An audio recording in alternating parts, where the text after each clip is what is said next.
वकील भी हम हैं, गवाह भी हम हैं और जज भी हम हैं।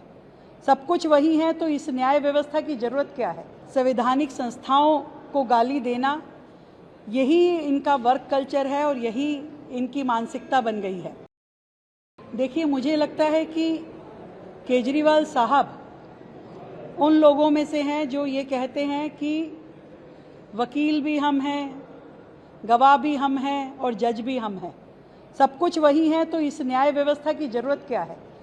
हमेशा न्याय व्यवस्था पे प्रश्न चिन्ह लगाना, संवैधानिक संस्थाओं को गाली देना, यही इनका वर्क कल्चर है और यही इनकी मानसिकता बन गई है।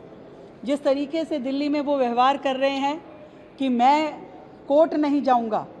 आपने एक न्यायमूर्ति पे जो इल्ज़ाम लगाए, जो सवाल खड़े किए, क्या ये आपको शोभा देता है?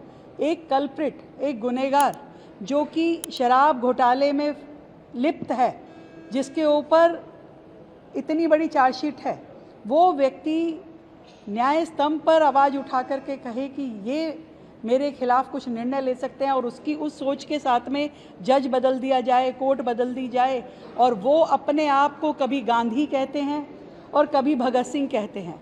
मैं इस पे भी आपत्ति दर्ज करना चाहूँगी कि हमारे देश की इतनी बड़ी हस्तियाँ, महात्मा गांधी, हमारे सरदार शहीद आज़म भगत सिंह जी, उनसे अपने आप को कंपेयर करते हुए जिस तरीके से ये व्यक्ति अपने आप को उपाधि देते हैं, ये सच में बड़ी शर्मनाक बात है।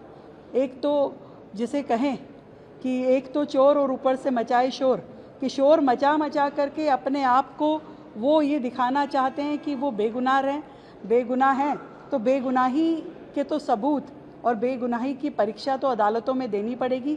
बाहर बैठ के आप कहें कि मैं सत्याग्रही हो गया हूँ, तो मुझे लगता है कि ये केवल एक घटिया मजाक है, जिस मजाक को ना जनता पसंद करती है और ना ही हमारी न्याय व्यवस्था इसकी परमिशन देती है।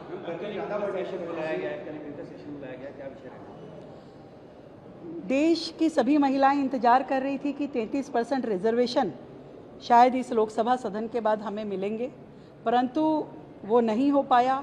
विपक्ष ने उसमें अपनी बहुत ही घटिया भूमिका अदा की। मुझे लगता है कि पूरे महिला समाज के साथ उन्होंने विश्वासघात किया है और इसी की निंदा करने के लिए ये हमारा विशेष सत्र है, जिसमें हम विपक्ष के खिलाफ निंदा प्रस्ताव पारित करेंगे।